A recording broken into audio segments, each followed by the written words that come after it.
kamu pastinya. Saya tanya sekali lagi, pernah nggak kamu ada rate untuk harganya tidur semalam dengan Lisa gitu, atau memakai jasanya Lisa? Enggak, selalu konteksnya pacaran. Atau maaf ya, simpanan, gak apa-apa deh. Gitu.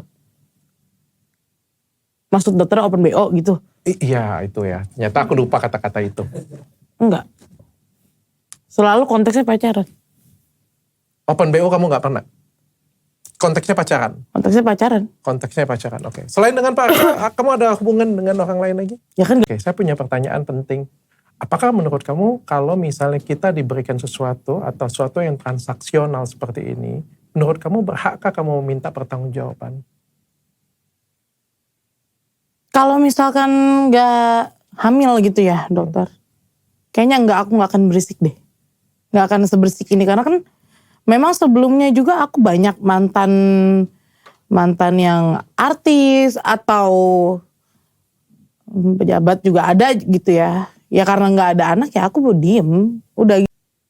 Setelah 4 tahun berlalu, kenapa kamu bongkar ini? Kenapa kalau kamu pengen bongkar, kenapa gak dari dulu? Kenapa harus sekarang?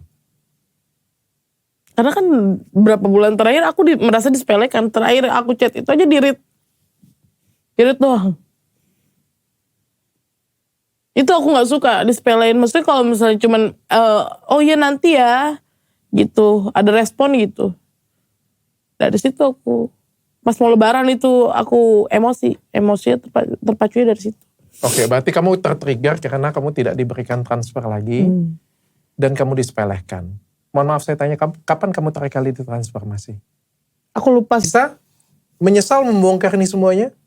Enggak. Kalau waktu kamu bisa putar balik? Aku udah tahu ini pasti bakal terjadi, tapi aku nggak tahu kapan. Taunya di tahun ini 2025. Aku udah tahu ini pasti bakal kejadian, gitu. Dan kamu tidak menyesal? Tidak, karena apa yang aku bicarakan jujur apa adanya, tidak ada yang kurang, tidak ada yang lebih. Meskipun kamu banyak dibully? Gak apa-apa, dihujat, gak apa-apa. Suami kamu mendukung kamu membuka ini kan? Bukan mendukung, dia lebih kena mental dok, sampai tutup. Oke, Lisa, mohon maaf ya saya tanya agak vulgar ya. Gak apa-apa. Saya melihat, saya mengamatin saya coba profiling dari kamu. Saya melihat podcast kamu yang lama, saya melihat apa yang kamu lakukan dulu. Saya juga sempat melihat video kamu dengan cewek lakukan les atau apa ya. Di pandangan saya. Itu kan AA itu yang cewek itu. Ya pokoknya saya lihat lah. Itu pokoknya AA, aku gak ada lagi les. Itu AA yang pakai lingerie hitam kan? Dan saya lihat ya di pandangan saya, kamu cukup nakal. Iya. Di pandangan saya, kamu cukup nakal. Tinggal senakal apa kamunya? Apakah kamu cuma dengan sembarang orang? Apakah kamu bisa dibayar? Saya nggak tahu nih, senakal apa kamu. Tapi kamu juga nggak bisa ngomong bahwa ya aku mengakui itu aku salah lah gitu dokter. Oke. Sebagai ayah atau sebagai pada waktu itu bisa memberikan kamu bisa materi? Jadi dua orang, mengayomi sebagai ayah dan sebagai pacar juga tuh gimana tuh. Kayak gitu. Lisa, saya pengen dengar kronologis lengkap dari versinya kamu. Silakan. Boleh. Pertama kali ketemu, kenalnya bagaimana? Oke, pertama kali kenal itu dikenalkan sama AA. Oke.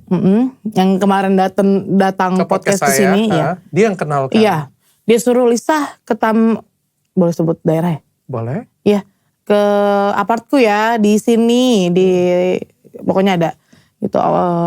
Bikin video sure ya, buat siapa? Nggak mau gitu kan? Aku bilang nggak mau pokoknya udah sini dulu kata dia gitu kan. Bikin video apa ya kak? Jelasin dan dia oke gitu. Bagaimana cara kamu meyakinkan saya bahwa itu adalah anaknya Pak RK, bukan anak orang? Karena aku gak pernah berhubungan lagi nih. Bukan konteksnya aku masih perawan ya. Maksudnya selama aku pacaran sama Pak RK, aku tidak pernah hubungan dengan laki-laki manapun. Dia aja protek banget. Aku sampai ganti nomor kok. Yang cuma bisa komunikasi sama dia doang dan orang-orang yang memang dia izinkan boleh berhubungan sama aku. Gitu. Teman-teman pun juga gak dikasih akses. Aku kemanapun, waktu itu kan aku liburan ke Bali, aku kemanapun itu pasti ada orangnya dia. Oke, Lisa, mohon maaf ya saya tanya agak suara. Saya rela kalau misalkan memang saya berbohong. Dan taruhannya adalah kamu menghancurkan keluarga orang lain. Ini gimana, keluarga aku juga udah hancur-hancuran, diancam. Sama-sama hancur, dokter. Kamu yakin dengan pasti? Yakin. Kalau enggak, aku nggak akan speak up. Pasti aku diem. Yakin, dokter. Oke, setelah kamu melahirkan, setelah melihat Selin, siapa yang berikan nama Selin? Aku sendiri. Kamu sendiri. Tercatat atas nama anaknya siapa dan siapa? Ajudannya. Berarti kamu ditemenin oleh ajudannya? Ditemenin? Waktu aku melahirkan pun nama ayah biologisnya siapa ya? Nama ajudannya. Si R ini. Dan kamu gak ada masalah? Sama dia sih hubungan gak ada masalah ya. Kenapa kamu gak ada masalah? Karena